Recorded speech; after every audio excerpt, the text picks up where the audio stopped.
Hey guys, I'm back one last time. I think after this I'm done for the day. Today was the first day of school, and I am mentally drained, right? So, last time around we were covering mitosis. Today, or rather right now, I want to cover meiosis. But let's do a quick review, man. We got to learn this stuff. So here's mitosis. I'm going to give you a really stupid hint. Like my toe. Okay? Toe. Okay? Again, dumb, right? Dumb. I get it, dude. All right? Leave me alone. So toe is in like toe cell. Ah, see, I'm the king of stupid little hints. So what kind of cells do you have in your toe cells? They're called body cells. Okay, or somatic cells. And what do we know about body cells? Okay, well, during G1, they have 46 chromatids. I'm going to abbreviate. And then during S and G2, they have 46 chromosomes. All right? The number is always 46. Okay, that's a big, huge, fat number. Know it, learn it, love it. 46 chromatids, 46 chromosomes. And then we're going to cut it in half during mitosis. Bam, there's mitosis, which takes place in my toe cells. Did you catch that? And we're back to two daughter cells, which contain 46 chromatids, right? So it looks a little something like this. Remember last time around I said think of a number, right? And I had chromatid pair number 1. Okay, so there we have chromatid. Let's be creative. Let's say this is chromatid pair number 3. Oh yeah, it's on, boys. Chromatid pair number 3. Well, during the S phase, this is going to copy each other and stick to each other, and we end up with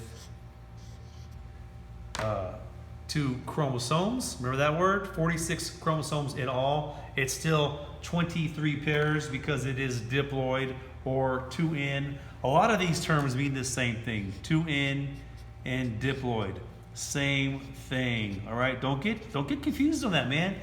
The biologists that wrote all this stuff years ago, they like confusing young biology minds, but I won't let you do that. All right? So this is the S phase. All right?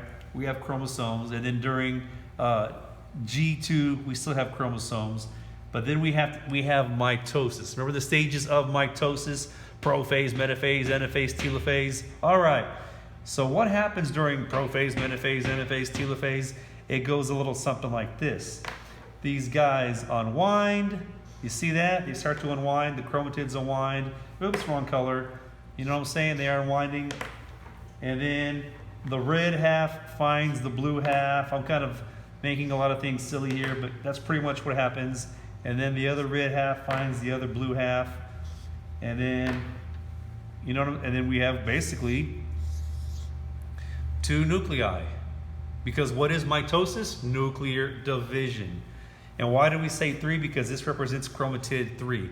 Not 1, not 4. There's 23 pairs in all. And each pair is very specific. Like chromosome pair number 1 might contain the gene for hair color. Chromosome pair number 2 might contain the gene that gives you curly hair or straight hair.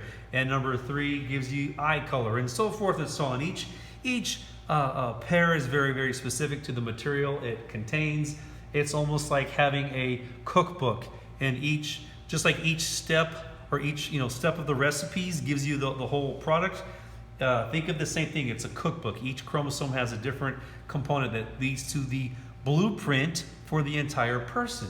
Okay, so this was mitosis. Okay, so we had interphase, and then remember mitosis. Then we have to cut this in half, and we're going to end up with what, guys? 2 daughter cells that start back in. I'm kind of drawing small here. I'm sorry, but you get the gist, I hope. So now we're back to having 2 chromatid pairs, number 3, because we have 2 daughter cells. That's mitosis. You know that, dude. Been there, done that. Mitosis takes place in body cells, right? But now we have meiosis. All words are different. Things are happening. Yeah. Meiosis takes place in sex cells. Another word for a sex cell is a gamete. Another word for a gamete is a germ cell, not to be confused with bacteria or viruses or nothing like that. Okay?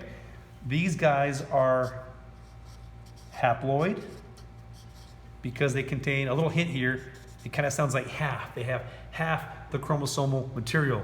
So instead of having 46 chromatids and 23 pairs, it's just 23 chromatids in all. And I'll show you how to get there, okay? And the examples of the 2 types of gametes would be, of course, a sperm and the dudes and the eggs and the ladies, right? Sperm and eggs. And am I forgetting anything? Oh yeah. These are called end cells. So previously with your body cells, I said those were diploid or 2N, okay? So let's get rid of that 2. Now we just have N. And in humans, N represents 23. All right? So that's kind of the background in terms of vocabulary. Now let's work it out, okay? So we're going to start off in guys with a special cell deep in the testes called a spermatid. Okay? And this isn't meant to be funny or nasty, right? It's biology. Get over it, all right? So spermatid kind of sounds like sperm, but we have a ways to go before we divide enough to create true sperm. Okay? So a spermatid, let's draw this out.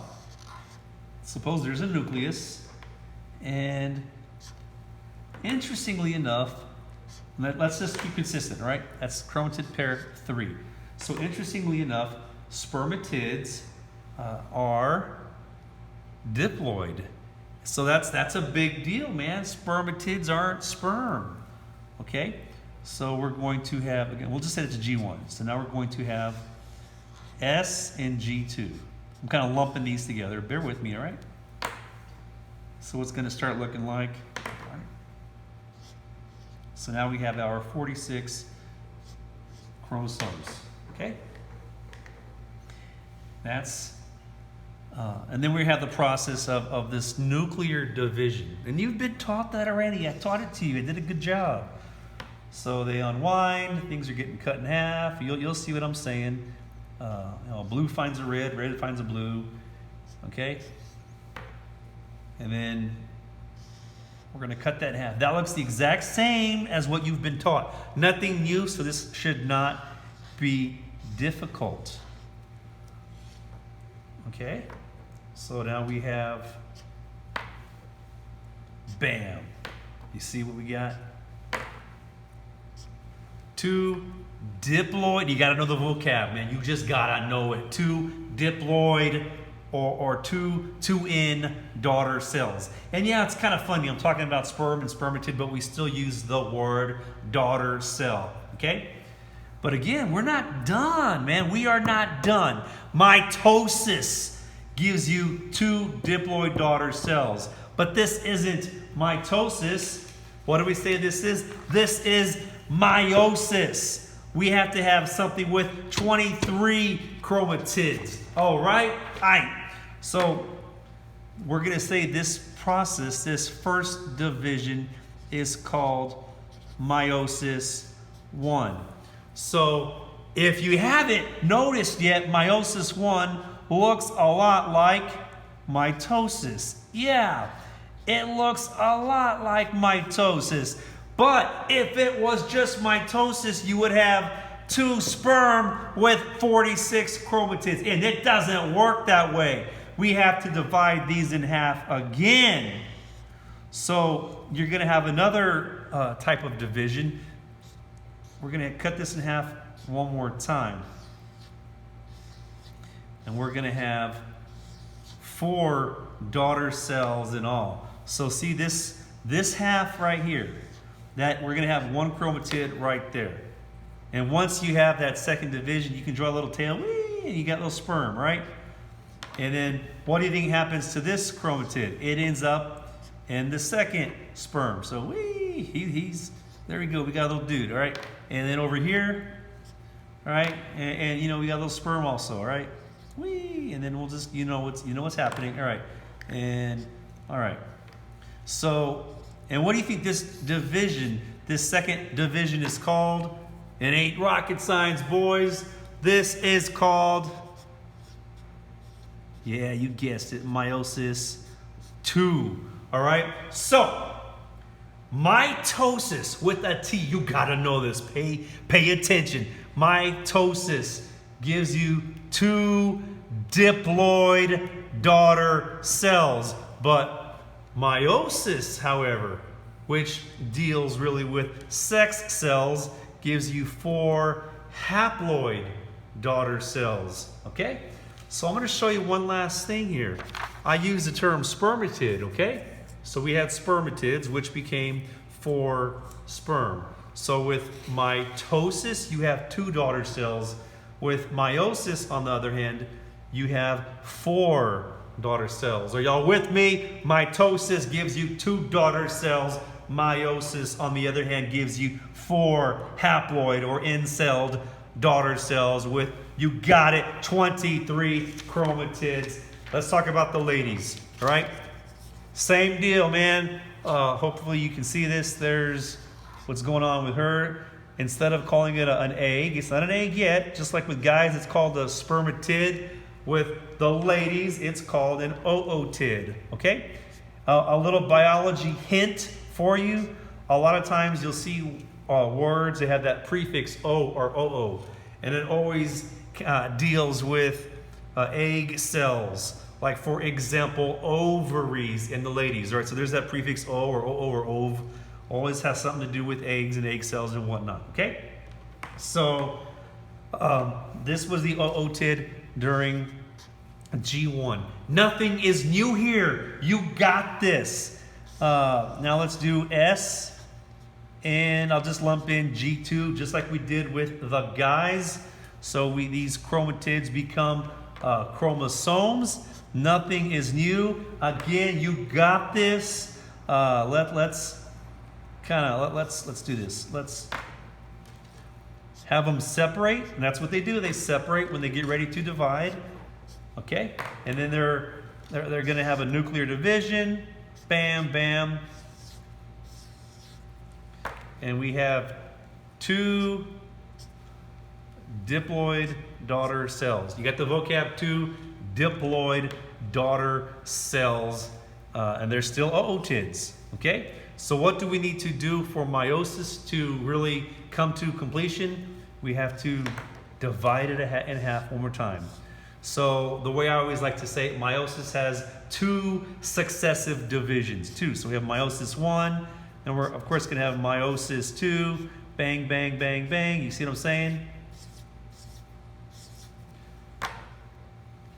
So that's meiosis. So with ladies, you have the 4 egg cells. But ladies do something a little bit different here. Guys are cranking out 4 sperm, okay? Ladies, on the other hand, one of them becomes something called a primary follicle. Follicle is kind of a funny word. Sometimes people think, oh, like a hair follicle. But this is the main egg cell, and the other 3 die. They're called polar bodies. So in biology, when you look at male and female, cell structures, it's kind of like quality compared to quantity. So every month, right, every 28 days, when a woman is getting ready to have her, her period and whatnot, every month she has one like perfect cell that she is producing, right? It's like an assembly line.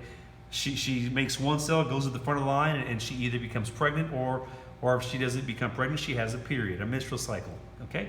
Whereas guys are constantly cranking out 4 cells at once, okay? So quality, that's what ladies do. They pick the one perfect cell every month. The other 3 polar bodies die. Or quantity in the case of guys, which are always making sperm cells.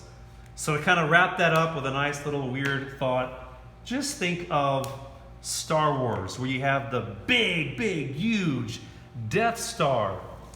You know what I'm saying? Oh, I ran out of paper again. Do this again. Right, here you go. The big, huge Death Star, right? That's like what an egg cell is kind of like. And then you have all the little TIE fighters shooting around it, having war, right? That's kind of like the sperm. Literally the size is that different. So what do we say about guys with their version of meiosis? Quantity. Guys are making new sperm cells all the time. Girls, on the other hand, it's all about that one perfect cell once a month, kind of waiting for the right moment to conceive a child. And that's, again, quality. Big cell, like the Death Star. That kind of sounds funny. It's not meant to sound funny, but I guess you get it. And I am done for the day. My head hurts. I'm out. Peace.